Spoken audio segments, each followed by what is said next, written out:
Welcome to the Java Cafe, Java fam.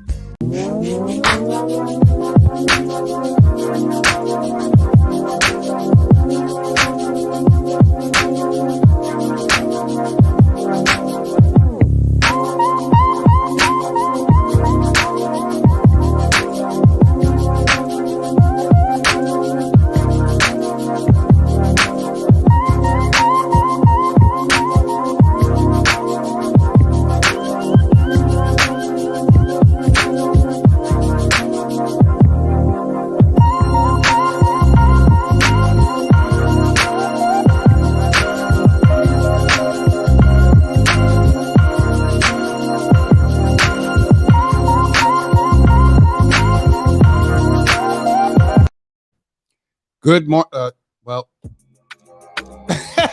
morning. Welcome to the Good morning, everybody. Good morning. Good morning. Good morning. Today is Wednesday, September 7th, 2022, and we are here post the election for We Need to Know Wednesdays. I have a guest coming on, a young lady that used to be one of my, I call them old young people, but back in the day, she was one of the young people that I worked with when I was a direct youth service or youth worker, and that is Ramilda Piera. And if you follow her on Twitter, you already know what you're in for today. And so it's We Need to Know Wednesdays.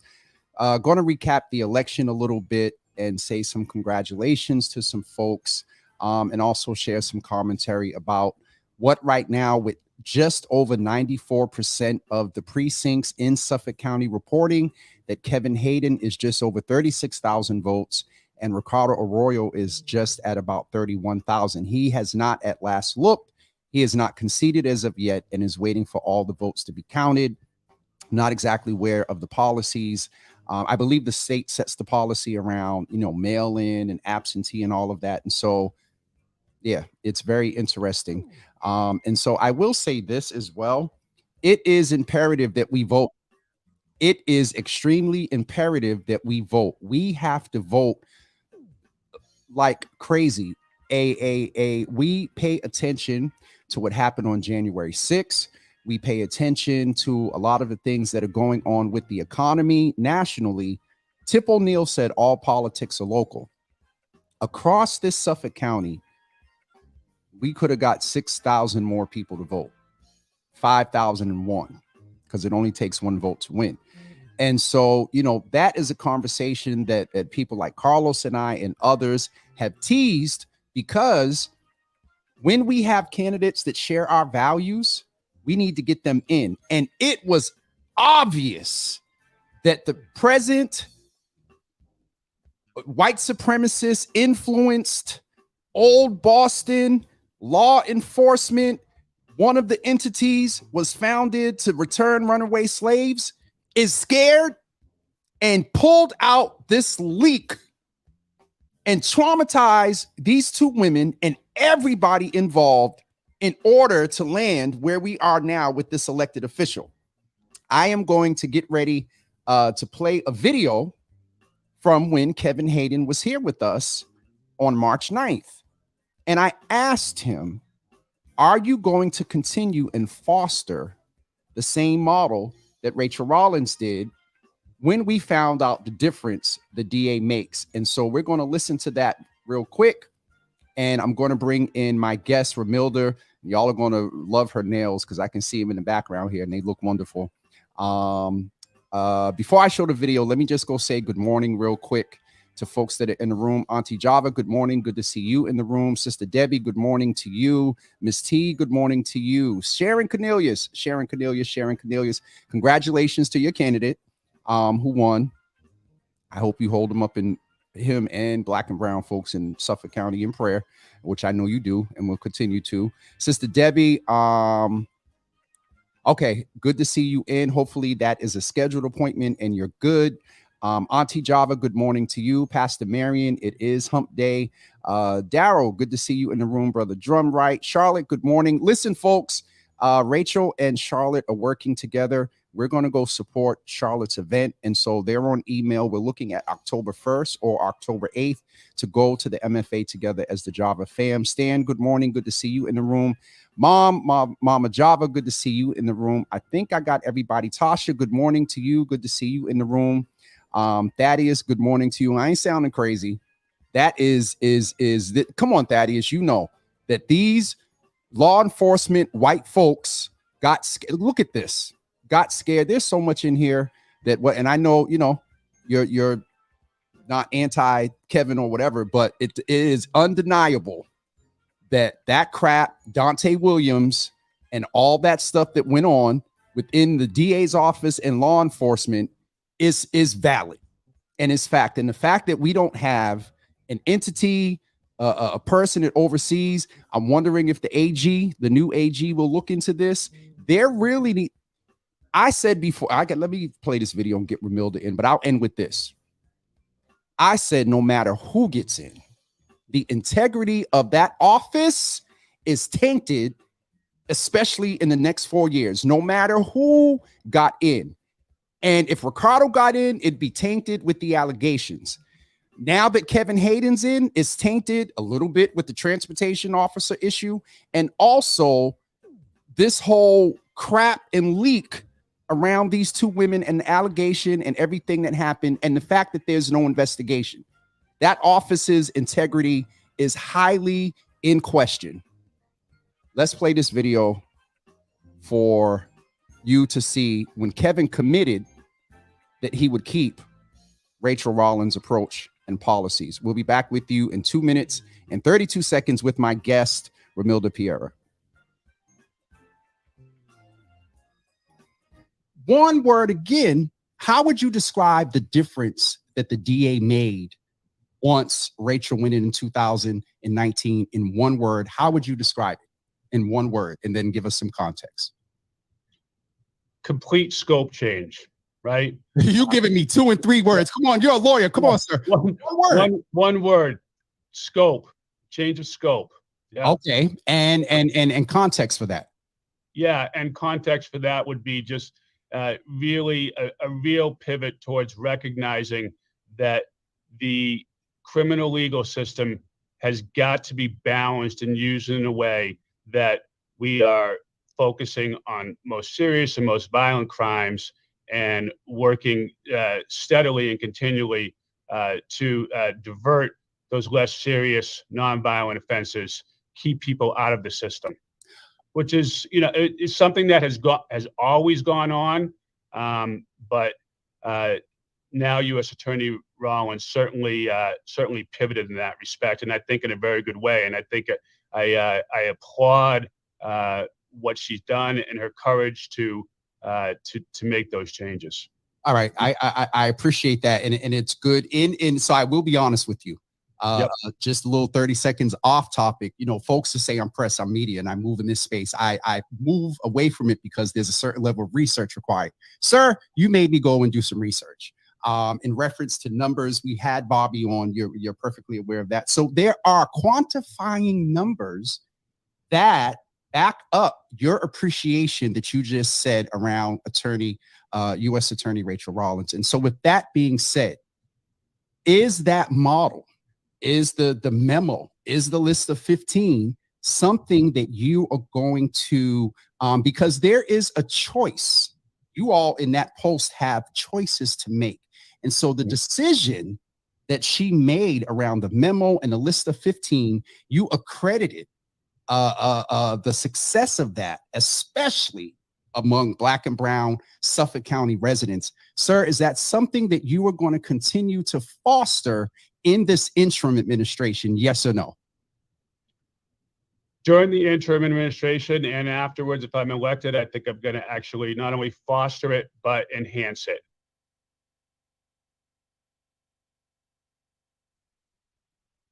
Sorry, folks. I got a little distracted. Let me get this off the screen here and get ready to bring Ramilda in. And so there it is. And Thaddeus makes a point here, and I try to be balanced. I'm going to bring Ramilda in 1 second. Man, there was a ton of powerful Black folks standing behind him last night on that stage. So talk about both. I saw a clip of who was on the stage. I don't know how many were there. And you know me, I'm always looking at who's standing. I saw Aaron Murphy there. And it Thaddeus, I don't deny the fact that I won't say you support him. You're a black man and you were not unfavorable towards him. This demonstration of what, and let's keep it 100 when it comes to the issues. Let me get Ramilda in here, Jesus. Thaddeus, valid point. There were some black folks that I know, respect, love, and move in some space that did support him. It does not negate the fact that this man has uprooted and will continue to uproot everything. When black women get in and do stuff, things usually tend to do better. That office was on a course to do better toward black and brown people. It's not deniable that some black folks were behind him, but Ramilda, let's get you in here. Good morning, Miha. Good morning. How are you? I'm well. I'm happy. So while Thaddeus is in, I had to put up black joy, because there is some joy in this, in the balance of, last night's election produced some very interesting results. I think we had favorable candidates toward Andrea, definitely Liz. Maura Healey was the heir apparent Democratic nominee for the, state Democratic Party. And so, what are you heard me talking about Kevin Hayden and this DA's race. And so let's just talk about that a little bit. And then we'll end with sort of the celebratory around Liz Miranda and that senator that I've known for many years that, as she said, used to ride the 15 bus and is going in as a senator. First of all, let me back up a little bit, because if folks don't follow you on Twitter, they don't know who you are. And so introduce yourself, tell us a little bit about yourself, and then maybe cover where we met. Hello, everyone. Good morning. My name is Ramilda Rowe. I am the executive director and founder of Project Turnaround from Boston, Cape Verdean, of course. Always rep that. Yeah, I have an extensive background. I come from, I will keep it honest, actually due to especially this conversation and what we're going to talk about, so people can understand where my perspective comes from, in my opinion. And let's be honest, everything that I talk about, this is my personal. Folks have a tendency to call you when they see you online. Like you see it, right? But okay. But so anyways, and you're on here, so you see it. But anyways, to go back, it's like my laptop is at Liz's office, so whatever. But to go back to like how we even know each other, you're a great friend today. I will say that. But how we met is I am a DYS committed youth. I was committed the whole school to prison pipeline. That's my story. And I met you. You was an employee for Department of Youth Service for some time. A great advocate. I will say that. An awesome youth worker. Loved you to death, but and still do. And those people are important. You're important in that space. In that space for me during that time, because me, it was wild. I was wild. There was a lot going on. But I just also will always say that I was a misunderstood youth. Lack of resources, lack of so many, that I was deprived as a young person of color from this community, from the inner city, from the hood. And due to that, I had a little career. Not nothing that I'm proud of, but it is what it is. My crimes were survival. It wasn't nothing that, So I had I have an extensive criminal record, criminal background, in and out of jail, things like that in the past. So, and that's where we met. And I met a lot of wonderful people there today that are still in my life today. And that, we don't talk about those things because that's the past. But I do talk about it in spaces like this. And I do talk about it with the young people to help make change and to help open others' eyes. So first of all, I'm just noticing that your yellow is matching the yellow starter and Liz shirt. Actually, this is neon yellow. This is more like a little. This is my Miami nails. I just went on vacation. I'm like, that's all. You all just be aware that Ramilda and I are friends, and I love so much. She's one of the most authentic and real people I know. Thank you. And similar to, Uncle Thaddeus used to get me about, being a little boisterous. And I told Thaddeus, I'm triggered by the process. And it's so interesting. And so, Ramilda, thank you for sharing a little bit of your story And it does lend to the fact that you have an experienced lens to speak to why a lot of us feel that. And I've said this, and with to the point that I've said before, this is bigger than even Kevin. This was bigger than Ricardo, with all due respect. This is about criminal justice reform. You're in this work. What are you sensing from those in the street and that may be involved with law enforcement right now, the criminal legal system or the criminal legal justice, whatever? What are you sensing from the community in reference to what's at risk? I think that's my I'm disappointed. I'm disappointed because we didn't come out and vote. If we did, man, listen. if we knew what was at stake, and I think that our community, there's a lot of there's no hope.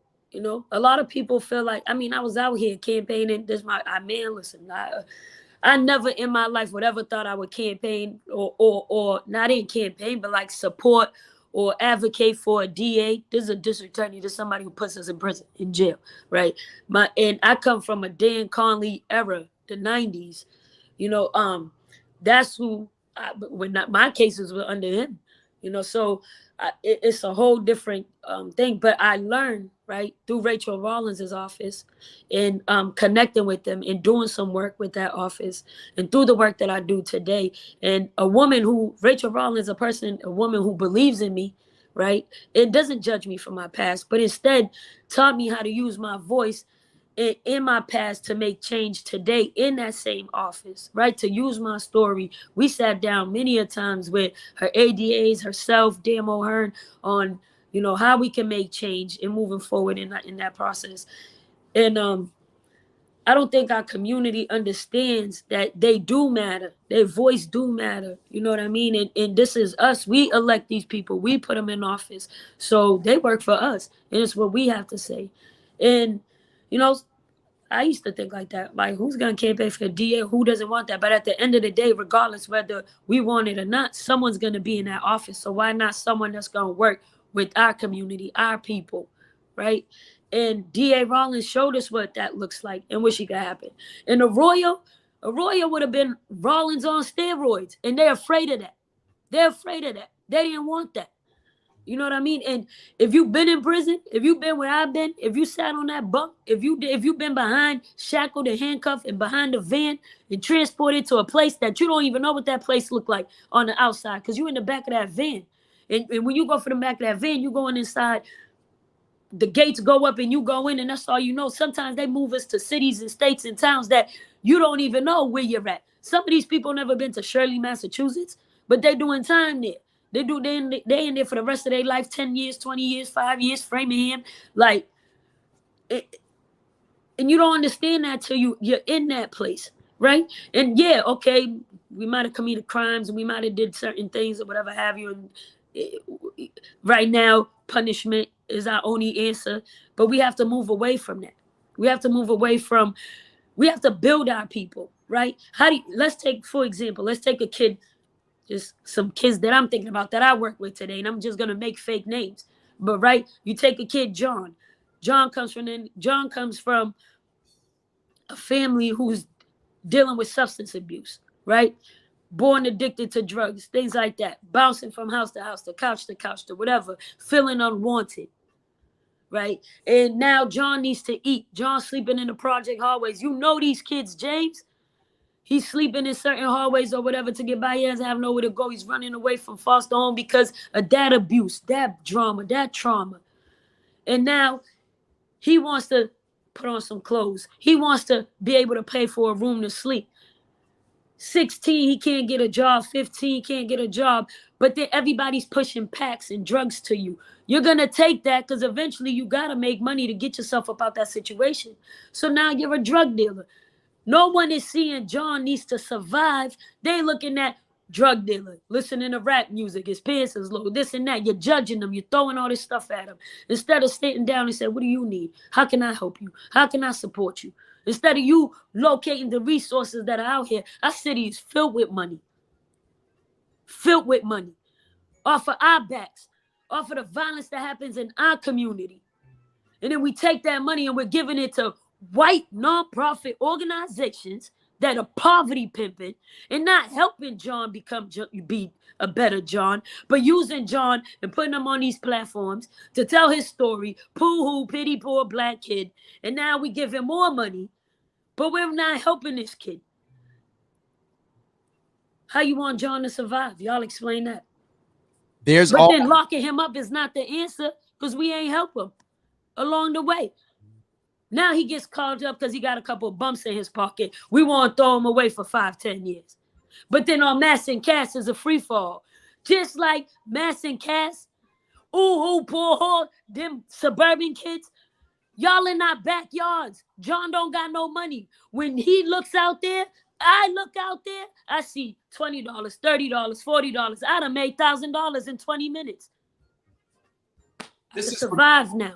This is why you're here, because this is a perspective that, and it's so interesting because I asked, what is the perspective from the street in reference to this?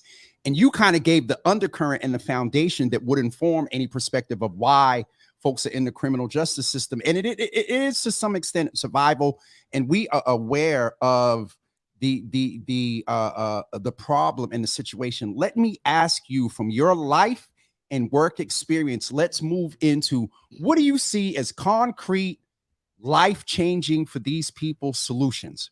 What do you see as the suggestions and solutions? We're going to spend about 2 more minutes here, and then we have to go celebrate. I wanted to end on a celebratory around all the wonderful queens that got into office last night. But what do you see as the suggestions, Ramilda?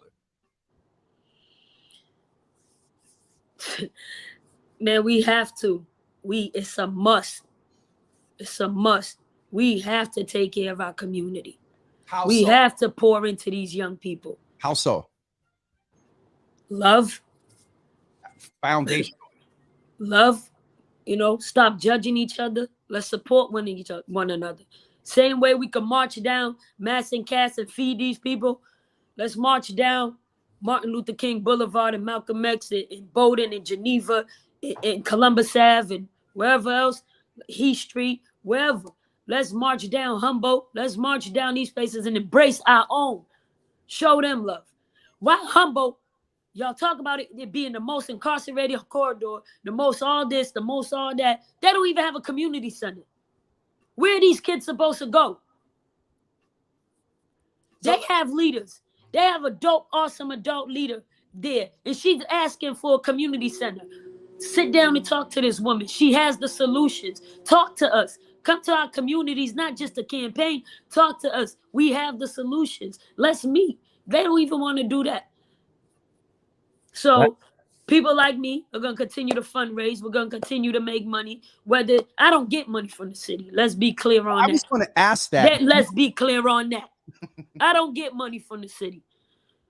You see me on the newspaper, I'm squashing beef with gangs, and I'm taking kids on retreats, and I'm doing HBCU tours. I don't get money from the city. But I get money from other foundations and football players and different things like that, or whatever, and people that I tap into in my own community, right? And this is how we're able to make these things happen, and I'm tired of waiting for the city. So for me, I'm moving forward. But Michelle Wu, many others, y'all need to sit down with community leaders and listen to what the solution is, and let's come together and figure this out. That's all. So it's just small conversations. But some people are afraid because we're passionate. They take our passion and act like we're angry and we want to fight. And no, it's none of that. We want to talk. We want to have a conversation. We're passionate because we're hurt, because I was that kid. And when I see it happening over and over and over again, I got a problem. Ramilda, there's so much to unpack there. So 2 things that I heard was, one, that you've gotten to a point where you're not waiting on city, state, federal funds. You are doing what you basically turned your hustle into having an impact into the community, using either relationships or whatever to get the work done. The other piece that I heard is, I heard you say a little bit earlier that we need to vote. Kenya is in here saying that it is imperative that who besides you is asking for the community center, and then teach people how to be assertive and ask for what they need. And so it is kind of a twofold thing, that we do need to step up. There's the accountability, and it's taken me a while to get here. We have to have accountability, but that's also self accountability as well, at least from our community standpoint, to love and then pour back in our community. And they give money to the wrong people. If we're gonna be on here, James brought me on here to tell the truth. I'm not gonna lie to nobody. They're giving money to the wrong people. We're giving money to white organizations. Man, listen, I'm not gonna call out no organizations. Y'all know where I've worked for plenty of them. Y'all giving money to these. Well, man, these people are coming from Connecticut with a Yale degree and they poverty pimping because they got it. They got the right little language and the people that said whatever they typing up and they can put the grant together in seconds, right? They got certain skills that we're just now tapping into, and you guys are like, oh, well, here, and giving them the money, but they're not. We have an organization that says they taking college kids and bringing them, former or current gang-involved youth and bringing them to colleges. I worked at that organization. I saw the numbers. I know the youth. I know them. I'm from this community. And when I look at the roster and I look at the youth and I'm like, this ain't adding up. She ain't no gang member. She dropped out because she had to have a baby. So she went back for a GED. So now y'all using her to tell her story because whatever. And now the millions is pouring in. And then you giving these kids money. Now we have a situation, and this is the truth. So the same program of you giving these kids money. Feds came in, locked up some kids from my neighborhood. Oh, they got guns. They got this. Where they getting the guns? They ain't got a job. You giving them a stipend of $800 every 2 weeks. You know how much it is for a 2-2, for a 2-5? How much? Come on. I don't. How much? Couple hundred. Nothing. A stipend. No, so I will say that because you know I know to whom which you're referring, and if, you know, I'm stepping into this journalist way. They're not here to give their whatever, but we can bring them on. I mean, we welcome to have a conversation. That's okay. We can have a conversation, but they're not gonna do that because what they're doing is wrong. They're not gonna do that. We can have an open conversation, and I'm gonna be quiet and just ask a couple of questions. That's it. They're not gonna do that. You know what I mean? Like, I'm going to go to this, and this is a term, and Shayna, because of the spaces you move in, I'm surprised you haven't heard it in some of the community meetings. It's poverty pimping. This is a term that not just to what the situation Ramilda's talking about, but it's something that we have been naming for years around assessing when folks get these grants, grandfathered in or whatever. How is their impact and effectiveness being assessed rather than cyclically in a constantly rolling over folks getting, you know, these grants and support that are not having impact in the space. To the other pieces, and I know you referenced like the community center, that's on the prevention end, but we also have to take into consideration the fact some of the folks you and I are aware of, and some of the folks you deal with, they're not going to walk in the community center. They're beyond the community center. Says who? Come break that out. Come break that out, because that is a popular belief. Let me tell you something. I'm a BCYF kid, beside a DYS kid. I'm a BCYF kid, right? I went to the John Marshall. We had Lisa Santos, right? We had Carlos. We had all these people that we trusted and would go to. So when I didn't feel safe, I could go to the BCYF center. I could go swimming. I could go play ball. So it saved me from a certain time to a certain time. When you shut down these centers, we don't have nothing else to do but chill on the block. So when you chill on the block, then we pick up other habits instead of playing ball, instead of being with Lisa Santos and having her bringing you on a girls trip and teaching you other things, instead of having someone like the adult Ramilda today taking you to DC. Let's go on the HBCU tour and let's learn something different. Let's get you out of Dorchester. Most of these kids that are sitting in prison today doing a life bid never even left Dorchester. The furthest they went is where the red line took them. So where did they get a gun that came from Vermont? Where did they get a gun that came from Virginia? Let's be honest. And then you got people that's in office that y'all elected that's going to smoke these babies. Your first time, there's babies that under Dan Conley, first time gun offense doing 5 years. Now you don't went to jail and you become institutionalized like myself because you know how to adapt. And now going to jail means what to us? Nothing. it's almost like it's a, and you remember at one point, James, how many times was I in DYS? How many times you see me? My rodeo didn't stop. Yep. Shit, I came home, chilled for a week, went right back in. 6 months. Did I care? No. You know what I mean? Like, I thought this was my life because this is what y'all put on me. So this is what I thought I was supposed to take on. This is what it's supposed to be.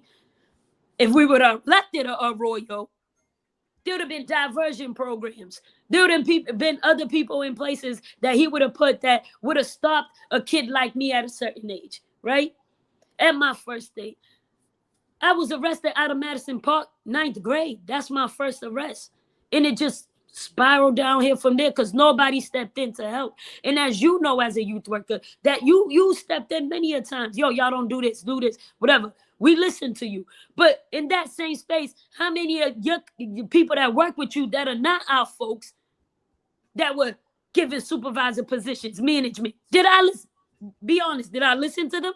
No, I gave them hell. You, Miss Jen, Patrice, those are the folks I listen to. But those are the folks that they didn't promote. Those are the folks that they didn't, you know what I mean? They were getting away, but they would send y'all if Ramilda was acting up. Yep. Oh, James, you go calm her down. They might come in that room. There's a lot. But those are the people that's in management. It's the same thing here, James. Those are the people that are being elected. Those are the people. Come on, let's talk about it.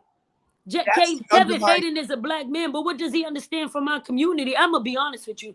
This is Roe we talking about. I got text messages when he came into office that he didn't know nothing about our people or our community. He needed us to teach him and show him that. I'm not saying you got to be from Boston, but you got to know the struggle a little to even care or have this passion. How you going to care for our people? You don't know the struggle. You don't know it. Ricardo know the struggle. Ricardo, not only did he know the struggle, while he's campaigning, y'all did the same BS to him that y'all been doing to us for years. They pushed their narrative and their agenda. And you know what we did? Because I ain't no fool. People fell for it. Y'all want to put a rape on this man? You can't do that. Where I come from, you don't do stuff like that. It's not, come on, look at, y'all don't know how to read police reports now? I've been to jail numerous of times. I've been to trial numerous of times. They're going to do this to us.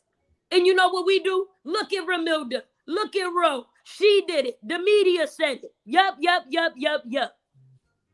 And we fought for it. And we bury Roe. We buried Sean Ellis. We buried Toot. We bury Amon Coleman. We buried these people. We bury Angie. And they home today. The recidivism rate on them juvenile lifers is 2%. 2%. Change can happen. We see it every day. We take these people. This whole election cycle, I saw it. Shout out to Liz Miranda because she didn't exploit us. But I saw it. People took formerly incarcerated people and put them on the thing. Tell your story. Say how I helped you. And all y'all did was write a letter for somebody. Right? Tell them how I helped you. Tell them how I this and that. And then we use these people, but we ain't helping them build to who they become. You got Project Turnaround doing it. You got New Beginnings doing it. You got Crossroad Counseling doing it. You got Homage Lab doing it. You got Yard Time doing it. You got TPP Transform. You got them doing it. And these are all organizations that executive directors are people who are directly impacted themselves. So, Ramilda, how important is it that we get y'all before, anyway, because you're not waiting on the state funding and city funding? There is so much that you have named and unpacked and shared with those that are saying she's keeping it real. Love this. There's someone, I put it up here before, and you control the comments after. Shout out to Props that's in the room. Where does she go? Someone wants to reach out. No, that was my mom. Someone had mentioned they wanted to connect with you, but I want to, here we go. Everything she's saying is why I started. Beat the odds, Ramilda. I'd love to connect. One of the main things you said a lot, and I stand corrected because that is sort of a belief and a mantra that some of us that are a few years away from direct service believe that, you know, those that feel they have no other choice but to shoot to survive or whatever won't go into the community centers. You count. That's not true. That's And not so true. this is why it's important to keep. That's not true. From Where the did y'all street. see this at? We all Some community people center did say kids. that. Some people did. I've been Man, rooms. track the money and put it where it needs to go. That's what we need to focus on. Where's this money at? Where's the numbers? Where's these millions of dollars that y'all putting in these organizations? Where are the numbers? Where are the success rates? Let's talk about it. See, that's Let's talk about it. You want to talk about Project Turnaround? I'm comfortable. Let's do it, baby. Let's do it. My success stories, y'all see my babies. They shining. They doing great. They buying houses. They getting married. You know what I mean? They working full time. They come back. There's a lot of stuff. We add all kinds. It's not just about giving these kids jobs. It's deeper than that. I don't become half these young people's parents. Let me ask you. Let me interrupt because you one of my guests that we can go any which way. Right. What is the difference? And then I got to get us into the celebratory of that shirt you're wearing, Andrea and a few other folks. What do you see is the difference from what you and other programs and Yard Time, Joseph? What is the difference that makes your impact more impactful or successful versus what you say around some of the organizations that are well at writing grants that may not be led by people that have the life experience that inform the approach or the mission or the how that particular entity or organization deals with young people? What do you cite as what is the difference? We're authentic, baby. You can never change that. We real, we honest, we us. And that we can relate to the people. We don't judge these folks because we've been there. We've done that. We are these people. We changed our lives around. So when someone sees someone like Ramilda, who is always locked up, I was always locked up. Damn, girl, you in jail again? Oh, she's always, but, and when they see me now in the light and where I'm at today, and how did you get there? Who helped you? Me. One person, a couple people gave me chances and opportunities. And that's all you got to give somebody, an opportunity. Believe in them. You know what I mean? Because sometimes we don't even believe in ourselves. Ramilda, there's a lot there to keep going on. And I believe this is my brother I don't know why you always come up as a no name on Facebook, but this is a conversation that must continue. My hope is that listen. Hold on. Don't get it twisted. They're trying to take us down. Because y'all see what happened at City Hall. And I'm going to say something on that real quick, right? Real quick. So let's just believe clarify. The media. You were in the room. Not unfortunately, but I know you well. And I heard the voice and I'm like, that is Ramilda. I'm like, oh, that Jesus. Was me. Yep. But let's be honest. In the room. Let's be honest. The media is pushing their own agenda. I mean, that. All right. The media has their own story to tell. Oh, it's about Ricardo. It's about, and then them folks, Kendra bought her posse. No, she didn't. She didn't have to. I was there, and we all were there. Many people were there. I'm gonna say we all. A couple people were there because the redistricting that's happening affects us. This is what y'all don't know. We ain't fool. We've been to prison, but we ain't dumb. It affects us. So of course, I'm a community person. I love my neighborhood. And I'm a rock hard because I learned how to advocate and speak for my neighborhood without using my hand and whatever else. So therefore, I'm there to see what's going on. Because this side got a story, that side got a story. Roll going to go see what's really going on. I pulled up. When I pulled up, you got a sister like Tanya Fernanda Anderson, who is one Cape Verdean. I'm Cape Verdean. Comes from my neighborhood, right? Immigrant. I'm an immigrant. Immigrant family, same here. All of that she is, I am. Right? So when she plays a tape that y'all don't want to keep talking about, but y'all want to talk about all this other stuff. Y'all want to show me. Y'all want to do that. I'm nobody to this.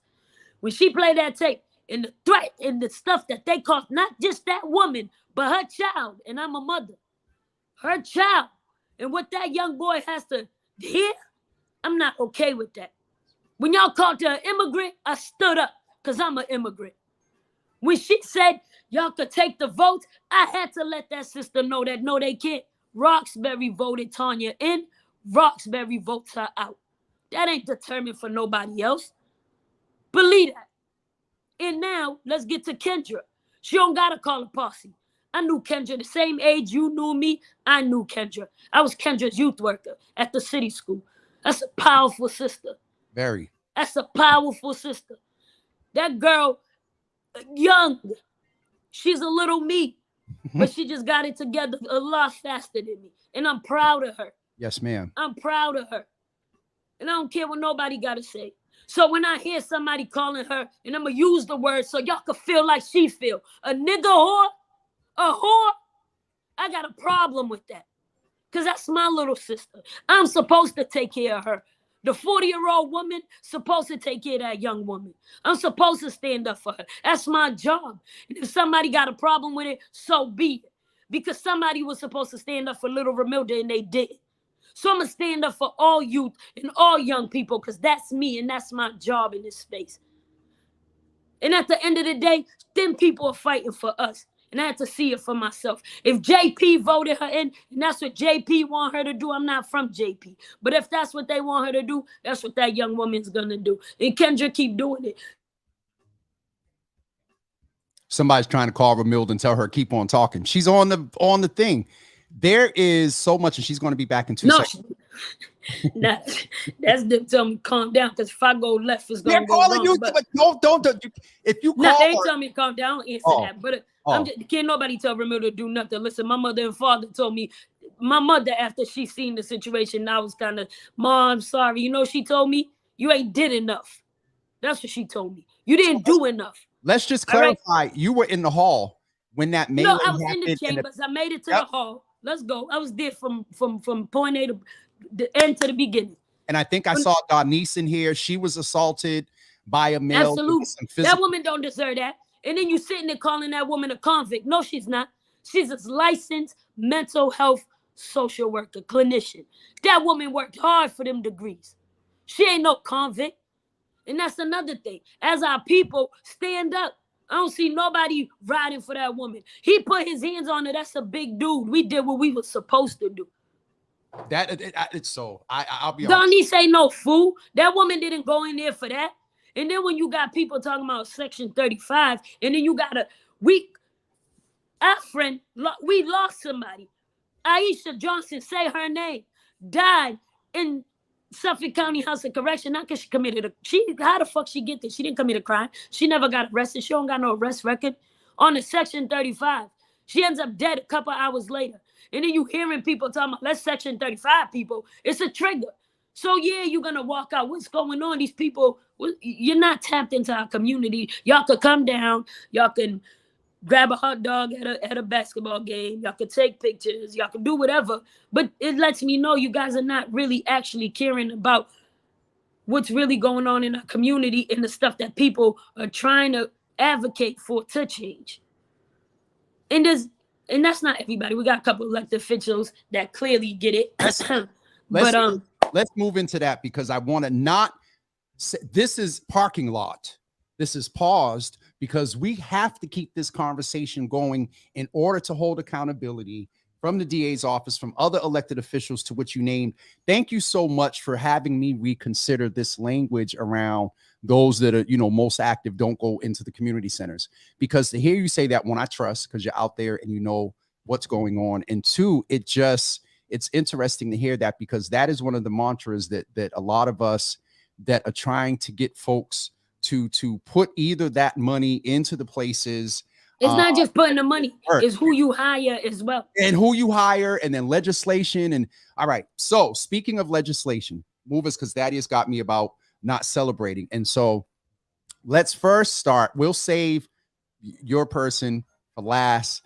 Let's start with we have a female that got nominated from a Democratic Party, Maura Healey. There will be, I'm hearing a buzz that there'll need to be some accountability with her around issues with Black and brown folks, incarceration, marijuana, things like that. Then there was also— She didn't reach out to none of us, but I would love to have a conversation. Okay. Definitely. Absolutely. My team, I know absolutely, definitely. There's also Andrea Campbell, who got elected as the— Y'all hated on her, and she came back. Them endorsements meant nothing. Let's go, Andrea. Do your thing. I'm proud of you. I'm proud of her. Salute. She deserves it. All right. Let's go. Better things. Move on. Let's go. I'm proud of her. I think I covered the women. And Congresswoman Presley got elected. First of all, Sis ain't break no sweat.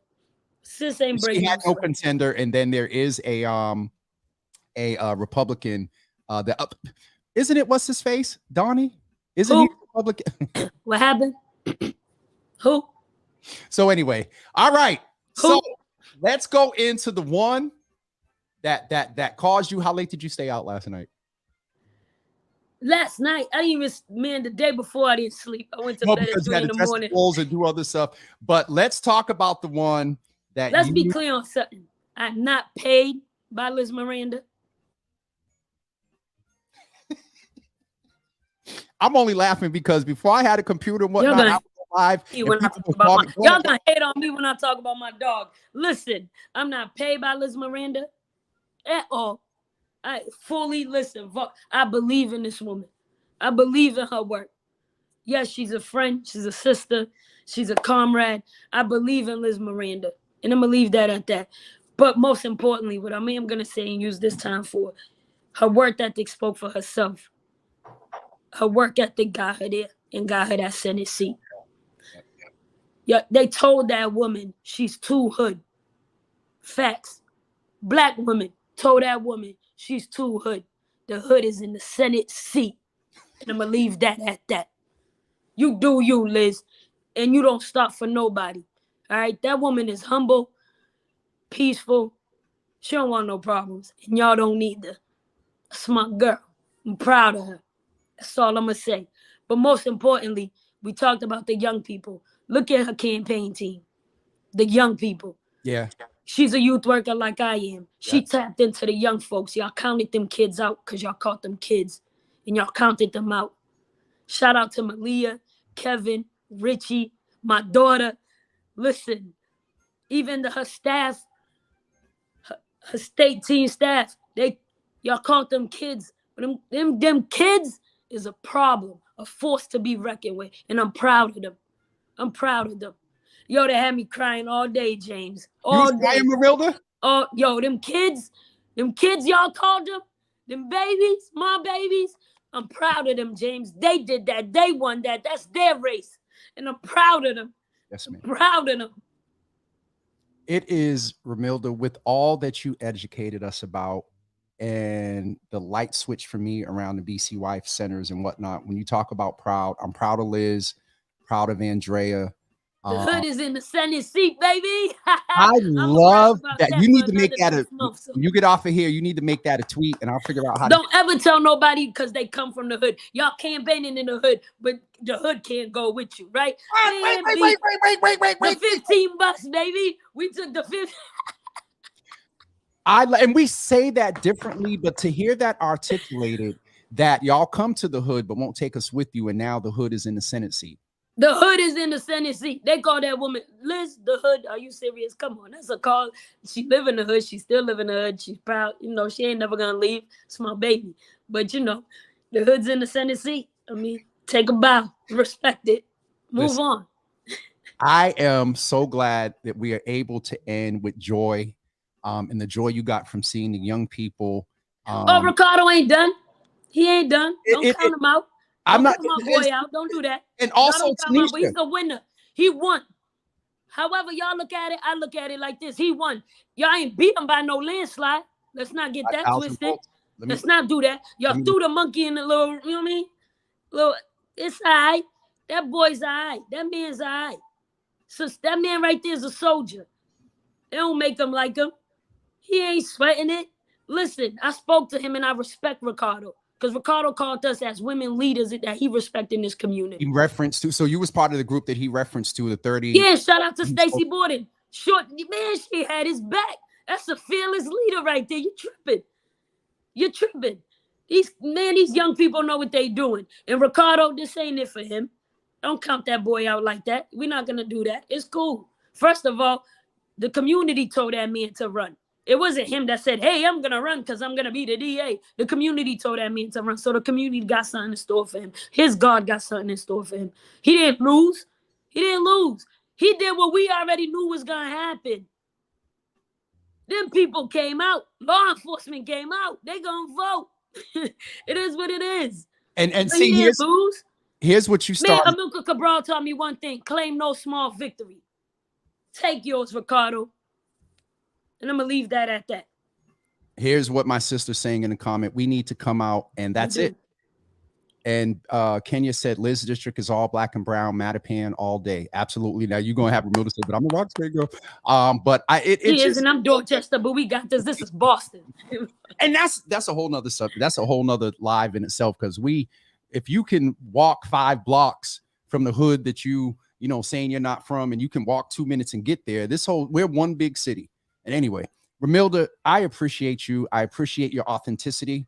I appreciate your transparency. I appreciate your realness. I appreciate your passion. And I know a lot of times that when people have used that word for me, you know, it's their nice way of saying, you know, and let me go back one thing. When you said something about the fact that people take the passion as being angry, you can and have, in a lot of respects, every right to be angry.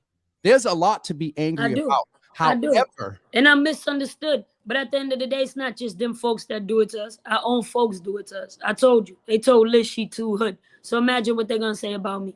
They brought out allegations on Ricardo. Imagine what they're going to do to me. And I was convicted.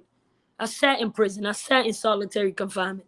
You know what I mean? So I can, you know what I mean? High school, James, this stuff that I don't even remember I done did. They're going to eat me up alive. So I'm never going to judge them folks. You know what I mean? But man, listen, we could go on for days. It maybe this is something we need to do to address these things, because what happened at City Hall too, one day we're going to address that. It's white supremacy. It's white supremacy. Nigga all is a racist comment, period. And if you with it, I'm going to get misogynistic, all of that, derogatory, and nobody in that message Tanya played, it's just so but we ignoring that. Everybody listen, I want us to, while we have to keep what's real, I want us to, despite, because Ayanna Presley said that our Black joy is a form of resistance, and we want to end with that and leave people on a good note, but also keep in your back pocket. There's work that we got to do. And so Ramilda, no, keep it in the front pocket. You keep it in the back, you're gonna forget. Keep it right here, because there's tons of work we have to do. There's tons of work. When you got elected officials asking the state to give, DOC got a $1.8 billion budget a year. 1.8 billion. Look at Boston Public Schools budget. There's more kids in school than there's people in prison. The incarceration number is dropping. Why are we asking the state to add 15 million to already $1.8 billion budget? You know what I mean? But we don't want to talk about that, because when Ramilda puts it out on Twitter and at the elected official that did it, oh my God, she's bothering me. I didn't do nothing. We're talking about the work. I want to know if you're speaking for my community, because that's my community, right? Why you do? This is what we need to talk about. So we need somebody that's not just, we keep funding DOC and then we keep sending our babies there. Let's fund these schools and educate our babies and send them somewhere else. Because that plan that y'all have for hundreds of years is tiring, it's boring. And listen, and that is, to go to your point, and we'll end here with reality. And I'll need to see you smile so we can say we have some Black joy. I'm going to say a word and see your reaction to it. The validity around everything that you said, there's still a lot of work to do. We have to mobilize, be active, not just during elections, but parent teacher associations, show up at community meetings when they're talking about these wonderful white sticks they done put up all over the city, driving and parking and American Legion Highway. Like every time there's a bike lane got its own traffic lights. I ain't never seen what. Come on, get off my screen here, because you I love you. I mean, we talking about gentrifiers, but they showing up. This about to be their city. I mean, we have to mobilize. We got to get together. We got to stand up. And on top of that, stop judging each other. There's so many people, leaders that, you know, the feds took them down, this took them down, and here we are doing this instead of backing our brothers and sisters. Let's back up our sisters. Let's have a back. Let's stop talking about it. Hold on. My mother, Ma, I keep telling you. I love you, Mama. She told me to go to bed, and then she telling me who to bring on. Lord Jesus, Ramilda, I love you. And as you said, we can do this. Maybe we need to do an after dark, face to face, have a little libations, kind of Joe Budden style. and just really talk through this, because these conversations get things on people's mind. It gets them active. And so again, I appreciate you. I got to get ready to get off of here.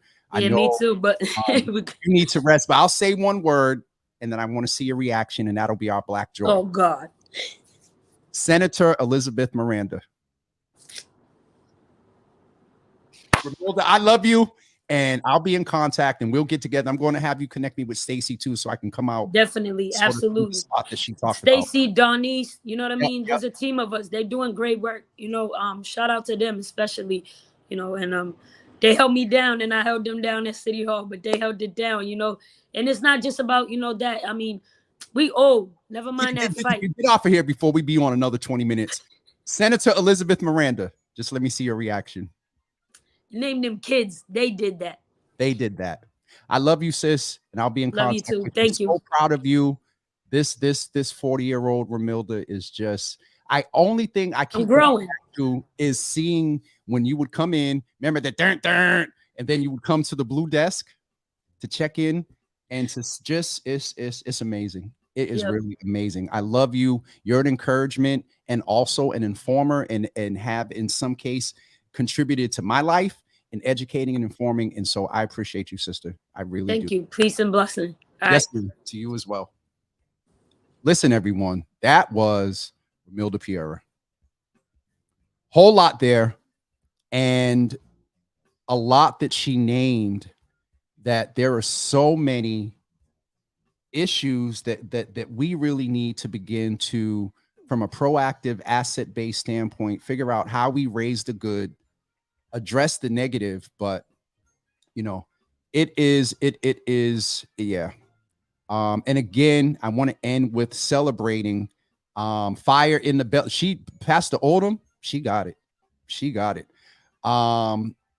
Camilla, hopefully you all can connect in inbox. She's on here as Ramilda Piera, as it is. I think it's in the title. But just inbox her. And again, I wanted to name, because Uncle Thaddeus got me for fussing. But I'm a little, I'll be honest, I'm a little, awareness is bliss. I mean, ignorance is bliss, and awareness is stressful AF. And the knowledge and the churning of my brain around everything that happened that contributed to this, first and foremost, that there were 2 women that felt they were, sexually assaulted. Law enforcement said they weren't. We got clarity, clarity around the allegations. That's real. And we can walk and chew gum, as I say, at the same time, and name and yeah. Uncle, you're still here. Man, hey,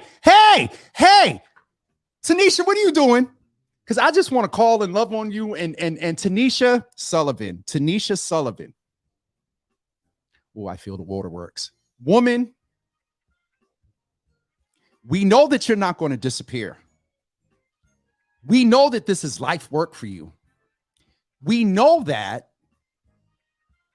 office will never, ever be viewed the same way prior to you coming in and shining a light on everything that office can do, from helping with home ownership, from public information. Tanisha, when I say sister, we honor you and we celebrate your queenness and everything that you did before, during the campaign, and let's keep it 100, we'll continue to do.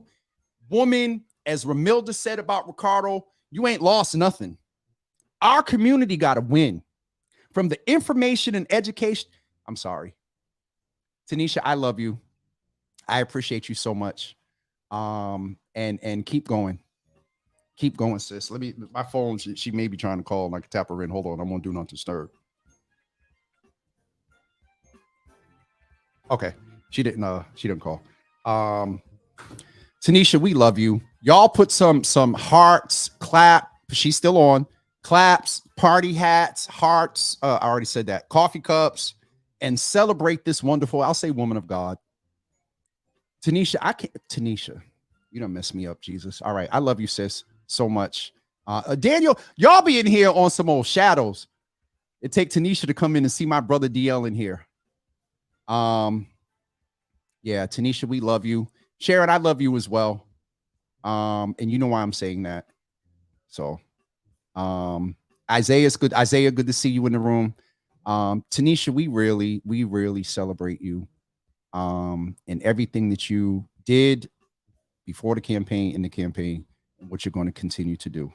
And so rest, plan a flight, get up out of here. I won't even say get yourself together, because I'm sure you're fine. You got a Jesus and a cadre of people around you that pour into you and encourage you. Yes, may there be some tears and something like that. Last of whatever, fine. That's real. Go through it. It's real. Sit with it. Take your break, and we're here. So that being said, I'm getting off of here, y'all. Look at all of this.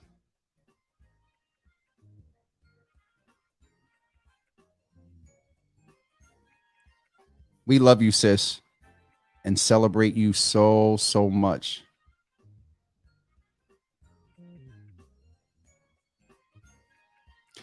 Uncle, the attention that was brought to what that office can do was just ridiculous in a good way. All right. So Tanisha, there time for you to get some self-care, sis. So make sure you do that. Thank you all for tuning in. Today's Wednesday. I will be back tomorrow. Senator Elizabeth Miranda will be with us tomorrow morning. She doesn't have a voice. I was trying to get her in here today, Attorney General. I'll try to get Ricardo to come in and check in as well. Asia, thank you. Keys, I didn't make that trip yet, and you know what that means. So good to see you in the morning. Tomorrow morning, Senator Elizabeth Miranda will be with Senator-elect. I know protocol. Senator-elect Elizabeth Miranda will be with us tomorrow morning. Also Friday, 6 p.m. at the ICA. We're going, and I text Uncle Thaddeus something. I'm not going to tell y'all what I text him. But the ICA is going to be a real good form of my Black Joy on Friday. My Black Joy starts tonight at 12 and 1 second, where we are celebrating me coming in from out of eternity into time 51 years ago. And so obviously tomorrow won't be too much of a birthday acknowledgement because we're going to have the good senator on. But we'll figure out to do a couple of things. Y'all only know this 2 times a year where I'll go ahead and put the Cash App up. So that's Thursday. Friday, again, 6 o'clock, the ICA will be with Thaddeus, because that listen, I told Thaddeus after I'd introduce the last person or introduce him for closing remarks or the benediction, there's going to be some celebrating. There's going to be some Black Joy in my feet.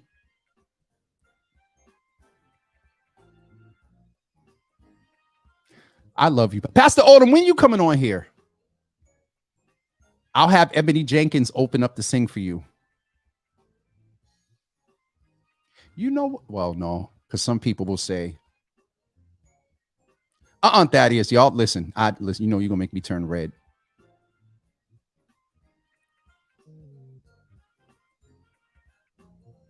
Did 4 or 2? Wait a minute. Who? I got to share inside sidebar me, because I forgot an inbox. I ain't good on Facebook. I'm getting better. Okay. Y'all heard it here. Pastor Ron said he's going to come on for the National Day of Remembrance for Murder Victims to tell us about that and how we can support it. And so, excuse me, along with the anniversary and birthday, I become very reflective. And I'll just, excuse me. I'll just say that with all of the commentary and opinion, I hope that you all walk away with information, a different lens to view issues and topics through. And so with all that, the conjecture, with all the talking I do, the essence of it has to stay and remain in information sharing and mobilizing. And so hopefully that is what you all are getting out of here. So I appreciate all of you. We will see you tomorrow morning. Soon, yeah, we'll see you tomorrow morning. Got you, Sharon. I have to give credence to the fact, and I've kind of named it, that while some of us have some experience on a personal, when I was a youth worker, and a policy macro experience, there are others that can point to good experiences. And so that is definitely real. And folks like myself are a little more boisterous and a little more, and I got a platform. And so, Sharon, I definitely get it and respect both you and Thaddeus, and love both of y'all. So Sharon, you coming tomorrow to the ICA? It's a little, it's 6 to 9. I'm messing. I love y'all. Let me get off of here. It's 10 o'clock, 10:09. And y'all attest and tell Lasagna I stayed on until 10:09 today. Appreciate you. I don't think there are other. Friday, September 16th. I'm forgetting a few things. Next week, doing a show or podcast at the New England Aquarium for the Fierce Urgency of Now Festival. And then on Friday the 16th, I'm hosting a panel with the Coalition for Diverse and Inclusive Waterfront. More information. Actually, I have a call at 12 o'clock. More information is coming out about that. That's next week. And I think that's it. Don't forget, either the last full week in September or the first week in October, we will be off air. Can't believe I said off air. About 99% sure that I'm going to stay off air for a week, so we can sit in the background and take care of some things and bring a better production to you all. Okay. Also, Jesus, wait a minute. The 15th. I just double booked. Let me get off of here. Sharon, you coming? It starts at 6. You're going to get there early. So you're at the B. Oh, okay. So you can't be at the event tomorrow. All right. Thank you, Kenya. I'm getting off of here, but I just realized I double booked on the 15th. Lord have mercy. Y'all have a wonderful day, and we'll see y'all tomorrow at 9 a.m. Peace.